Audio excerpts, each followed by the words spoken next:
Welcome to Study Time with Steve. I am the eponymous Steve. I'm joined today by Rachel Bubb. She is a CFP certified financial professional, a certified financial planner, and a chartered financial consultant here with KWB Wealth. Rachel, why don't you say a little bit about yourself? Yeah, Rachel, certified financial planner, chartered financial consultant. I've been with the company for 6 years. Excited to be here with Steve. So, Really hope so. yeah, Because this morning was so good. It was I really know. So it's so good. good. Let's go through a little bit of disclaimers here. The one thing I always like to point out is that the opinions that we have today or what we talk about today are really just my opinion and Rachel's opinion, not necessarily the opinion of KWB Wealth. And with that, let's go ahead and get started. So this first chart I wanted to bring up is kind of looking at what the typical person might think happens when the Fed is starting to cut rates. Um, when the Fed cuts rates, I think most people assume that it's because either a recession is already here or we're going to be going into a recession in the next year or so. And what this chart is saying is that really it's more of a 50-50 proposition. When the Fed is cutting, the market, I think the market is more determinant as to whether we're going to have a recession, not the Fed.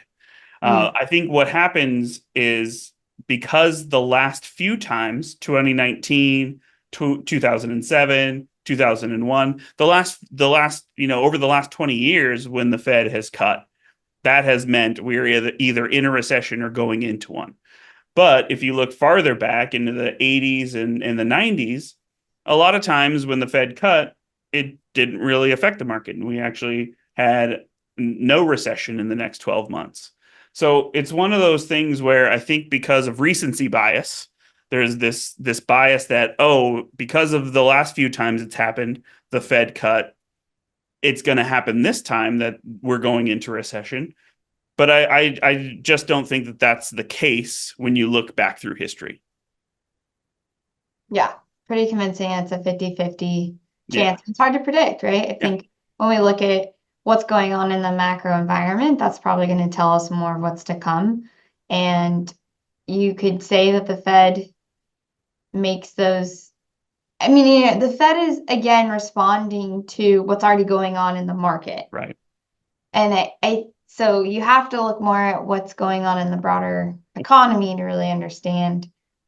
I mean, I guess One of the identify what the possible outcome could be because of a Fed rate I cut. had a chart on the first ever study time with Steve, basically showing predictions of interest rates by financial professionals and even the Fed. Like there was, a time when the Fed thought that they were going to raise rates in 2022 by maybe 50 basis points or 75 basis points for that year, and they ended up raising them by 4% during that year. I Mm. mean, even the Fed doesn't know what they're going to do at the next meeting until that meeting happens. Mhm. They can have a little glimpse into the future. I think today they just came out on their minutes and it said that they're all pretty much in agreement that they're probably going to cut in September.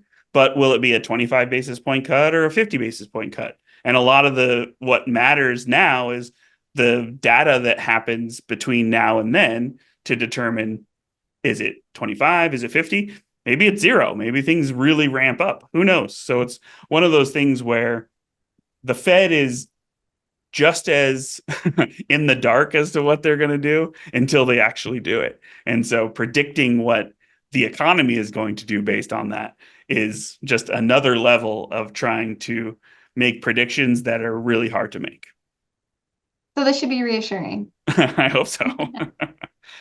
All right, so next chart here is showing disposable income and employee compensation, basically since COVID happened, and we know that during that time that the PCE, which is the index of inflation, has risen quite a bit, almost I would say like right around 18% over that time, but personal income and compensation have kept up and even surpassed those that number. So when it comes down to it, the economy is made up of consumption. It's about 70%. I think 68 is what we looked at the other day. Yeah. 68% of the US economy is driven by consumption. When people have good incomes and incomes are outpacing inflation, that should mean that the consumer is doing well, hence the economy is doing well. I always point to these in our the to the consumer in our newsletters because I think it's the most important thing. When we look at other measures of how people think about recessions or anything like that, they all are kind of skewed toward housing or toward other things. And when it really comes down to it, it's income and consumption that's driving the U.S. economy. Anything to add there, Rachel? Yeah, I guess my one comment I'll add is I was at a doctor's appointment and the doctor, I had to have something done like to my toe, but he's a plastic surgeon and he was telling me, I was asking, how many surgeries do you do and what's a typical surgery? And it's plastic surgery is mostly elective. I was not there for an elective surgery. I was there for a non-elective. But he was saying that things had started to really slow down last year, and he wasn't having a lot of people coming in. And he was saying, yeah, when we don't have enough, income, it makes it difficult to do some of these surgeries. But now he's starting to see a pickup and people coming to him and getting these surgeries done. So again, it's an anecdote, but I do think when we look broader, like the consumers, I mean, I just got an email from, another research facility and they're saying, yeah, the consumer still looks good. Yeah. So we look at our neighbor and we say like, how are they affording it? Or we go to the grocery store and it looks like, oh man, these things are costing more than I remember. And what we're still seeing is maybe people are starting to just get used to it. Because the thing about inflation as well is, yes, we're starting to see the increase in costs go down, right? So it went from 8 to 3 or what have you. But what doesn't change is the price of the products that you're buying. That's, the grocery store isn't going to readjust because now inflation is down, right? Yeah. They're going to keep things the same. And then everything else starts to catch up, right? Where we increase our employee pay. I mean, some areas of the economy, I think you start to see maybe a little bit of price changing or going down, but most of the time that's not going to happen. Yeah, I saw a really great description of how to describe inflation to like a fifth grader on Twitter the other day. It basically was like in 2020, I weighed 200 pounds. Then in 2021, I weighed 205. I gained 5. Then I gained 8. And then I gained 11. And now I gained 7. And this year, I've only gained 3. And so even though I've gained weight in every year and now I weigh, 235, that's basically my rate of change is slowing. My rate of change is slowing. But, I think we did a bad job. I think everyone did a bad job of describing inflation as transitory. This might be transitory back in 2021 and 22 because transitory still means that the prices are going to be higher at the end of it. It's just that we'll have a big spike and then the rate of change will go back to normal. Yeah. So, yeah, that was, I think, a poor job. And part of it comes back to we hadn't experienced real inflation since the 80s. So there was a lot of people who had never lived through it.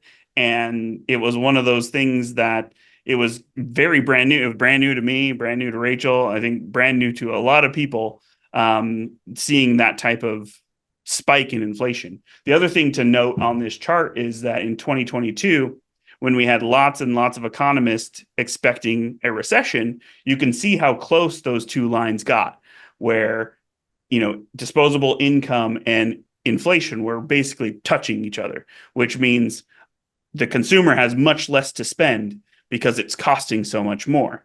And luckily, since that has happened, incomes have taken off and compensation has taken off to beat that pace. And so while we weren't predicting a recession or saying there was going to be a recession in 2022. I think that's what a lot of economists were looking at to say, oh, this is why we think there will be a recession. No, 100%. And so luckily we skirted around that, and things have been good for the last couple of years. Yeah. So this kind of leads into more of planning topics, and since we have a CFP here on the on the video with us, let's go into some planning. So this is one I found. It was a study from Vanguard showing in 2015, people who had to roll over their 401ks to IRAs for whatever reason. Maybe they left that employer and had to move their 401k into an IRA, how sticky cash was in those accounts. So the overall number for these people 7 years later, from 2015 to 2022, was 28% of people still had their entire IRA left in cash. And this is just it immediately jumped out to me as this is why people need financial planners. Yeah, I think that's a crazy number of young people, Yeah. 20 to 29, especially when you look at a compound I interest mean, chart. that's over 50% for Yeah, that age range. for that age group. Yeah. And when we look at compound interest, the difference of starting at 21 versus 31 is pretty dramatic. Mhm. And so to see that people had actually started a retirement account, forgot about it, and then left it in cash and just didn't do anything with it for the next 10, 15 years to, when we actually start to think about retirement and or care about our money, that doesn't set up Americans for success, right? It doesn't help us, create financial freedom or financial choice and actually get to retirement a little bit faster. And I think what was very like dramatic also about this chart, Vanguard calculated that since 2015, okay, the money that was sitting in this account, the money that is estimated to be lost during this time period was about 1.72 billion. Just the loss of growth, right? Because between 2015 and 2022, Steve and I looked at it and the market's been up 86%. Yeah. Yeah. So I Yeah. think like this is for all those young people out there, or for the people that are watching this that know like family members that might have a plan, or I think this happens too for a lot of people that move jobs, and that's definitely a generational thing where in your early 20s, even in the 30s, people are moving employers much quicker, maybe spending 2 to 3 years and then going on to the next place.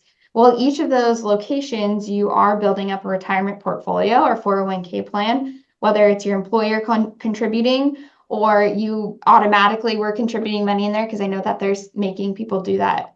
It's a required thing now through some employers.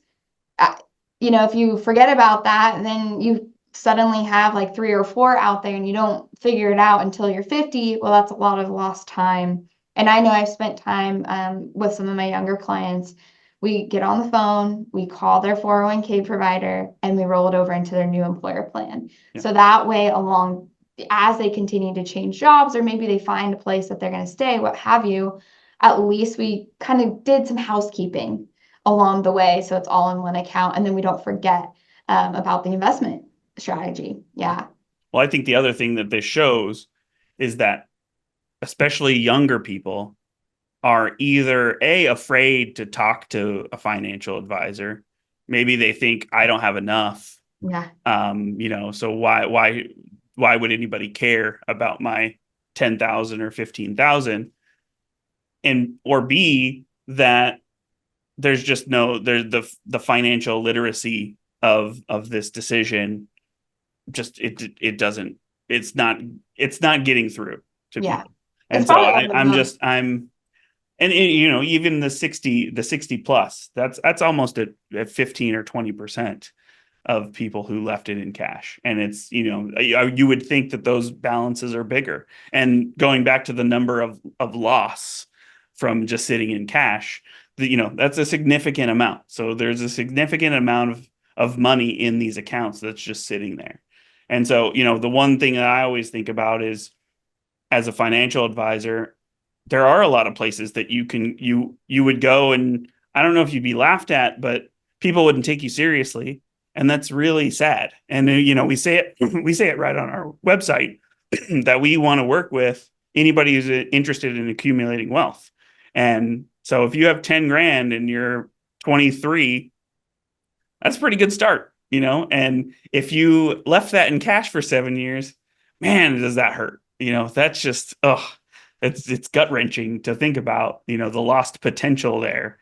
And so, yeah, it's just, if you have anybody who who's moving jobs, and is afraid to talk to someone because, it's not very much, send them our way because we'll talk to them and we'll help them. And that's what really matters, is getting help, because this says to me people aren't getting help.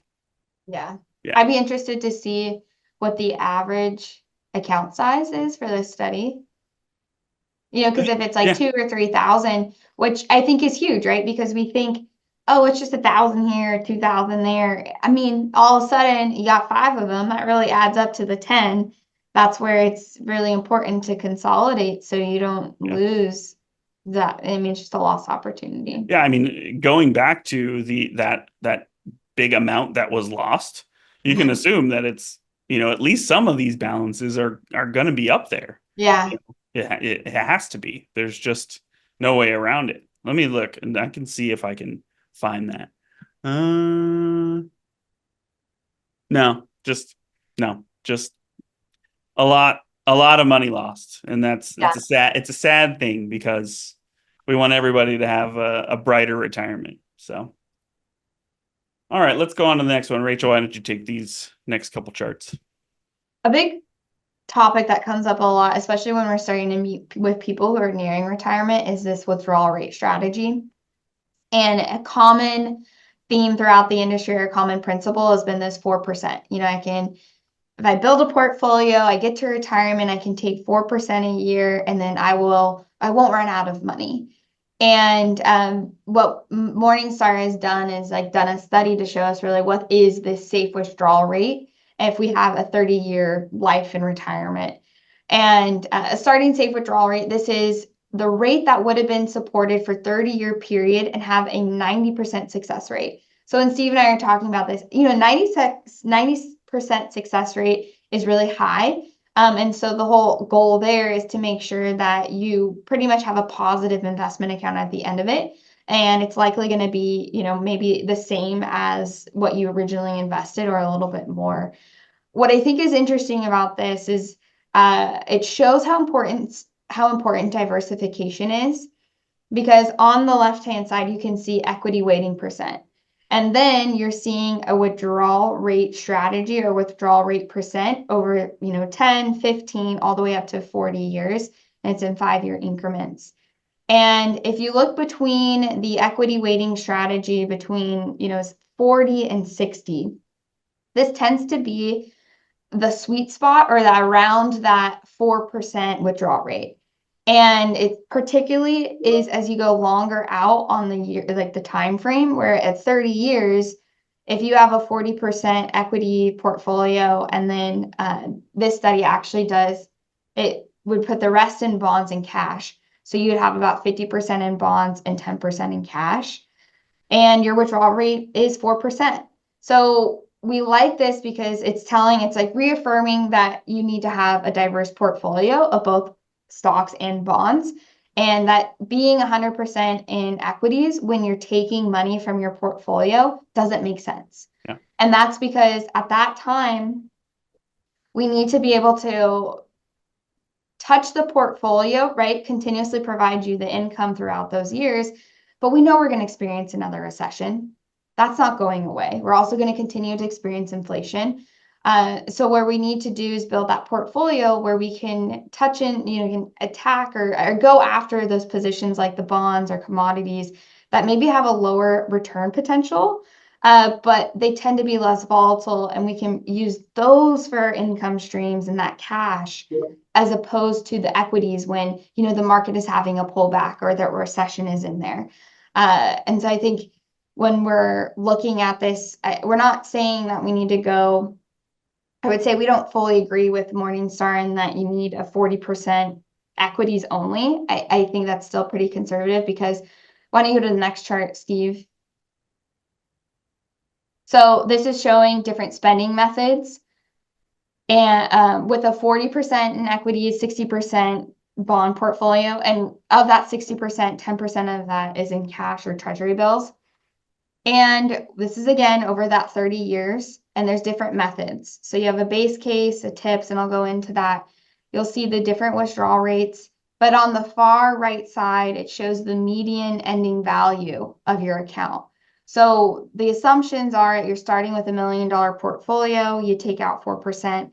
And depending on your strategy or depending on your goals, right? That's why you meet with a planner. That's what we talk about. Here you've built up this sizable nest egg of $1 million. What do you want to do with it? You know, is it just to support you? Do you have a legacy plan in mind? Like, I really want my kids to have money at the end, or no, I want to spend every dime until I die, and I'm going to die at, you know, my 30th year. You know, if you're very committed to that, then we can create a strategy around that. But it's all about what's important to you and then creating that plan around it. And the withdrawal strategy will come into place that's centered around what your goals are. So this base case is what we just talked about, where you could realistically take 4% at the beginning of your retirement. You continue with a 4% withdrawal rate, and you end up with 1.5 million at the end of you know that 30-year time horizon. Again, you might say, well, that's way too much. You know, I want to be able to spend more, and that's why there's different strategies. One that's coming up in place or coming more into the discussion is this thing called guardrails. And Steve and I are actually talking about this, like possibly for him in retirement, you know, where he might want to take more in the early years. And this is, again, a conversation I have a lot of people who just retired. Like, hey, I want to retire and I want to spend 50,000 a year on travel because, you know, for the next 10 years, I want to really enjoy it. I'm healthy. And when I'm 70, I don't know if I'll be able to do this type of travel. So you might spend more in those early years, but as you get further out on that life expectancy curve, you start to reduce your withdrawal rate. So that's that guardrail strategy. And you can see that they start with the 5.2. They lifetime and average is around 4.8. And you'll see though at the far end that they don't pass on as much assets, right? So now they're passing on 800,000 versus 1.5. Okay, you know, I'm sure that's fine for most people, right? You want to enjoy what you put together. And so there's just different strategies. I think that really you can go into more conversation with your planner about, because they each have their pros and cons. The guardrail strategy, for example, that only works if you listen to certain, or you follow some certain rules. And the biggest rule about that one is that you lower your income in years of market volatility. So if the market is going down and we are in a recessionary period, then you would reduce your income about 10%. That's really hard for some people to stomach. And I completely understand that, right? You're used to this paycheck coming in and you're going to live off of that. So making an adjustment when the market's down, oh, that could be hard to stomach. Now, on the flip side, if the market's up, you get to take more, right? So that's easier to do. But again, you have to remember that I might have to make an adjustment when the market goes down. Yeah, the thing that I like about the guardrails approach is that because the market tends to go up over time, and because the market tends to do well, let's say 3 out of every 4 years, you have the potential to be taking a lot more. Now, it says here the lifetime withdrawal rate, the best strategy is an RMD approach. Yeah. An RMD approach would mean you're taking significantly less at the beginning and ramping it up as time goes on. And you can see what you end up with at the end is pretty darn low as well. So you're kind of skirting the edge of how much you might have, you know, and then toward the end, you might be taking pretty small distributions as well. And if you have healthcare costs and all these other things, you know, I don't know, it doesn't make a ton of sense to me. But the guardrails I really like. You're starting out higher. Let's take those trips now when I'm healthy, and you get to adjust as time goes on. But yeah, the adjustment is the hard part. Yeah, if the you're adjustment is if the hard. you're you know if you're taking 5,000 a month and all of a sudden, oh no, it's got to be 4,000 a month. That's tough, but And it's that's harder in those earlier years. I think I've watched clients as they're, 80s, 90s or older, it isn't that hard to reduce their income yeah, because they're building up their cash anyway. right. Where we're seeing more of an issue, I would say, is people aren't spending enough.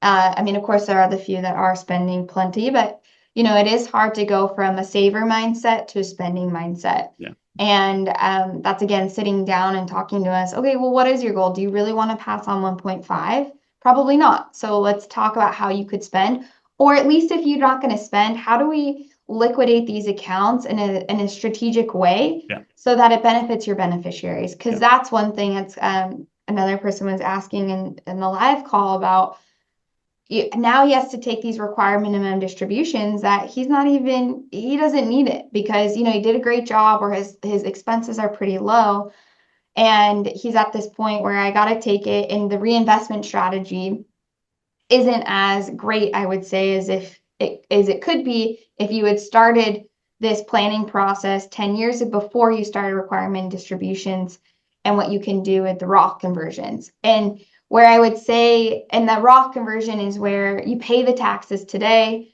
So we would probably maximize your tax bracket, and we just slowly take money out of your individual retirement account, that pre-tax account, and stretch out the tax load over 10 years or 15, depending on when you retire and when your RMDs start.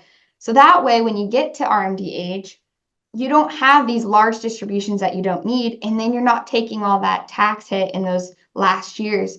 So where I've actually seen a lot of benefit in this is like, yeah, it's hard to pay them early, but you actually save and make money over time because you've paid less in taxes. Where I think that's in the RMD strategy, you can see that you're losing money over you, even though you had a higher lifetime withdrawal rate, it's all happening towards the end, where now you're taking these larger distributions and your income taxes usually go up. Yeah. I just want to go back to this chart talking about diversification.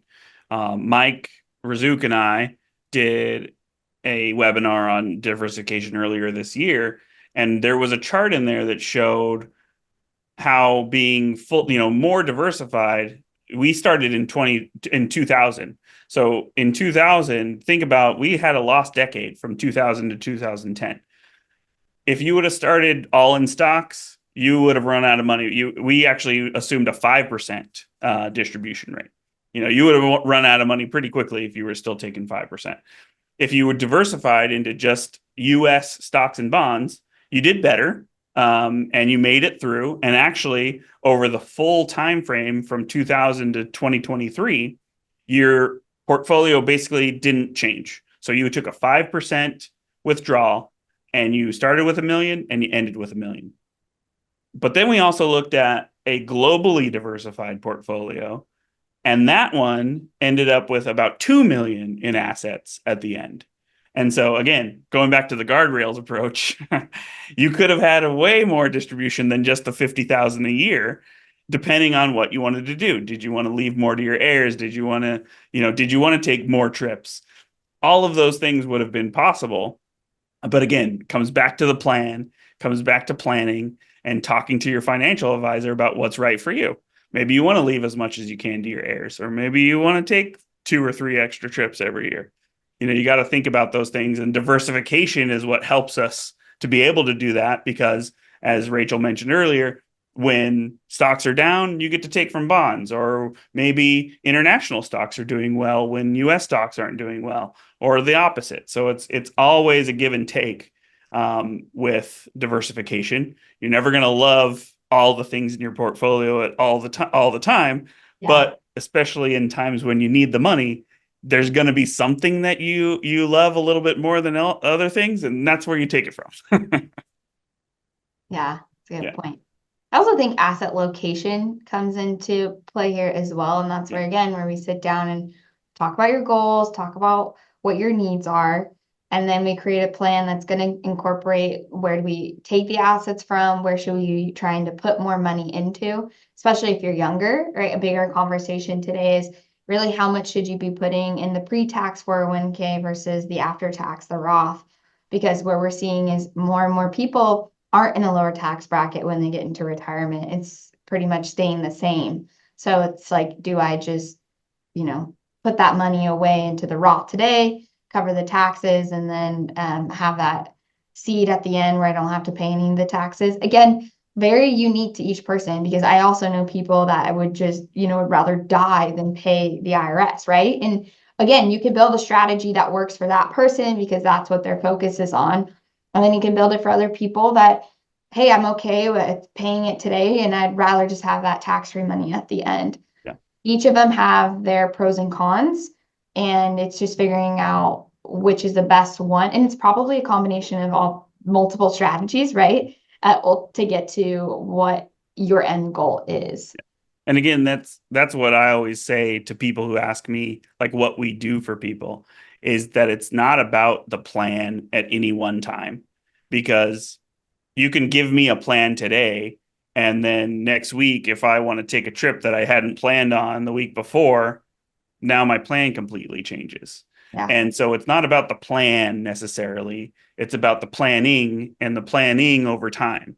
And so that to me is the big caveat to all of this is, I've heard people talk about, oh, you can just go out and pay someone to do a financial plan and then implement the plan and you're done.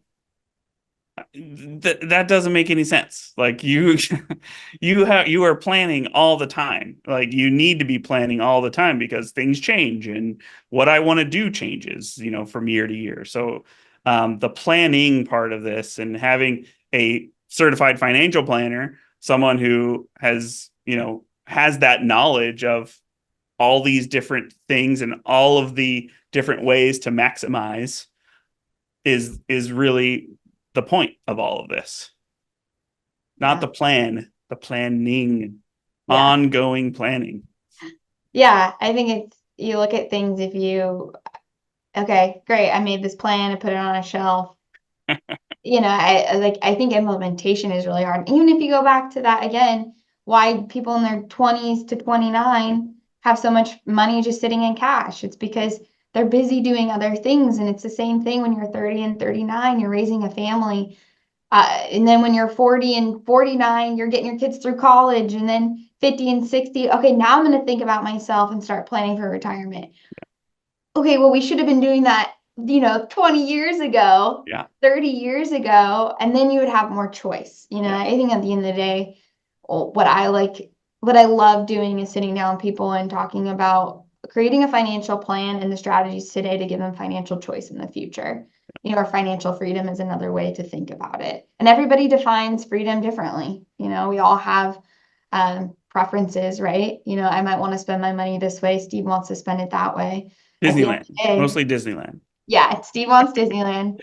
I want travel. Yeah, but at the end of the day, you build a portfolio that matches those goals. Yeah. And sometimes it's a hard conversation of I can't build a portfolio that's going to meet those goals. So we have to do some other things to either, adjust the lifestyle to help you get there, or you have to make some other choices. Yeah. But I think, when you're even looking at these spending method summaries and the different allocations, this is just a report from Morningstar with some very, I would say, more pessimistic assumptions. But I just think what it highlights is that there are different strategies to get you to your goal, even with a very worst case scenario. Yeah, I mean, I would say the most pessimistic time would have been 2000. Growth stocks, PE ratios out through the roof. And yet, if you look at a globally diversified portfolio over time, still taking 5% during that 23-year period now, and we'll keep updating it, as time goes on. But if you look at that, you ended up with double the money you started with. So it's, and that's a planning thing. It's like, everybody says 4%, but there's ways that you can increase that, decrease that. You have a dynamic plan that works for what your situation requires. Mm-hmm. Yeah. Yeah. All right, Rachel. Oh, you got another one. No, I was just gonna say you could go to the next slide, but it's more about we're done. Meet with us. Then if you've got people in your family or your friends that are have switched multiple jobs, probably have some loose 401ks or IRAs out there, send them our way and we'll just talk to them. Again, we love to just educate. At the end of the day, that's our goal. And if we can make a difference in one person's life today, I know that trickles down into generations to come. Yeah, it sure seems like there's a lot of people out there who need the help. That's what I see in a lot of these things is people who need that help. Yeah. And we're there for them if they're serious about retirement, serious about planning, all those things. Yeah. It's complicated. It is. Yeah. It is. Okay. All right. Thank you, Rachel. I think that Thanks. went great. Again, if you have any questions, comments, please contact us. You can see all of our information on our website. So thanks so And much. when's the next study time with Steve? Next study time with Steve is coming up at the beginning of November.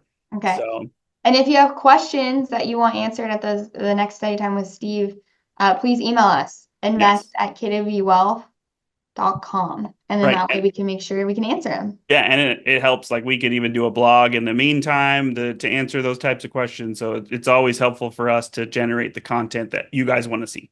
Yeah. Yeah. All right. Thanks, Rachel. Thanks. Bye, everybody.